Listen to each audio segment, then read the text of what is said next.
Support WrestleTalk! Donate on Patreon. WWE Raw celebrated its 25th anniversary this past Monday by bringing back a whole host of wrestling legends like the Dudley Boys, The Godfather, Razor Ramon, D-Generation X, The Undertaker, Steve Austin, and many more. WWE pushed this show very hard as a celebration of Monday Night Raw's history, and it was also the go-home show for the second biggest event of the year, Royal Rumble. They were even going to hold some of the show in the Manhattan Center, home to Monday Night Raw in its early years. The show pulled in one of Raw's largest audience numbers in years, which has to be held up as some sort of success. But what was the fan reception? Awful show, felt bad for the people at the Manhattan Center wasting their money and the legends wasting their time. This show did not live up to any of the hype. Raw 1000 was better. Out of all the Raw 25s over the years, this one was definitely the worst. But how about a report from someone who was actually in the Manhattan Center? Surely being there live must have helped. This was an abomination of a show. Raw 25 sucked huge. I apologize to anyone who spent their time watching it. It was absolutely dreadful.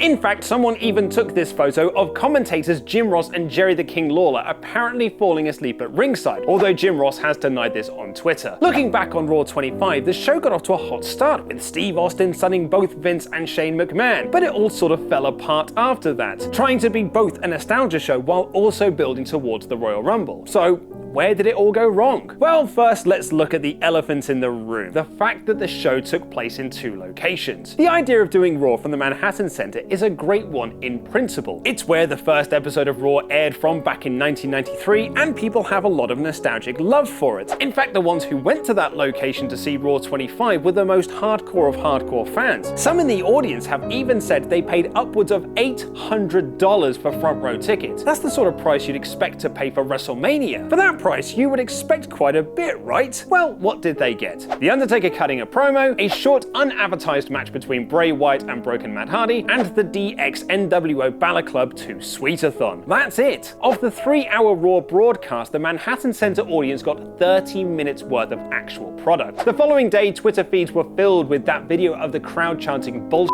at an empty ring while they watched all the other in-ring action on a big screen. They got other stuff at the Manhattan Center, sure, but it was all cruiserweight action, the least over people on the WWE roster. But the people over in Brooklyn at the Barclays Center had a good time, right? After all, they got 2 hours more content than the Manhattan Center got. Come on, WWE, you've got half an hour left to give the crowd something special. They're losing interest.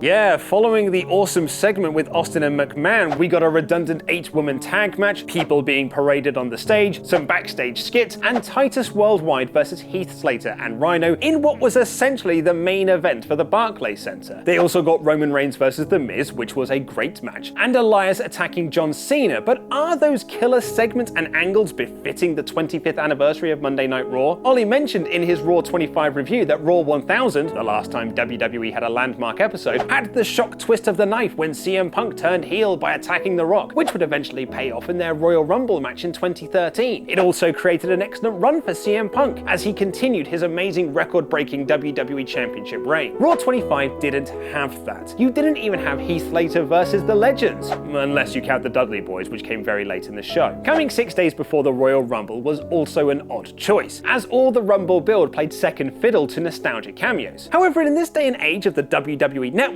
go-home shows aren't as important as they once were. WWE aren't relying on pay-per-view buys for a show to be a success, as they already technically have your money thanks to the network. Even if they don't pick up any new subscribers, Royal Rumble has nearly 2 million potential viewers, which is far greater than they would have had on traditional pay-per-view. Ignoring that fact, however, it does strike me as odd that this nostalgia show wasn't held 2 weeks ago, where it could have been 100% focused on cameos and gimmicks. So was Raw 25 a disaster? In many ways, yeah, it was. As a go-home show for the Royal Rumble, it was very lackluster, with the main event angle of Brock Lesnar, Braun Strowman, and Kane lasting no more than a few minutes. And as a nostalgia show, it wasn't that great either. Most of the announced appearances were in backstage skits, being paraded on stage like the droids in Star Wars, in Kurt Angle's office, or playing cards with the APA. There were a lot of names there, but it was quantity over quality. The fact that it was held in 2 arenas didn't help either, as there wasn't an even split of in-ring content, with WWE pleasing the 15,000 1,000 people in Brooklyn over the 500 in Manhattan. It didn't really work as a nostalgia show, and it failed at building towards the Royal Rumble. But what did you think of the show? Let us know below, because after all, this is just my opinion.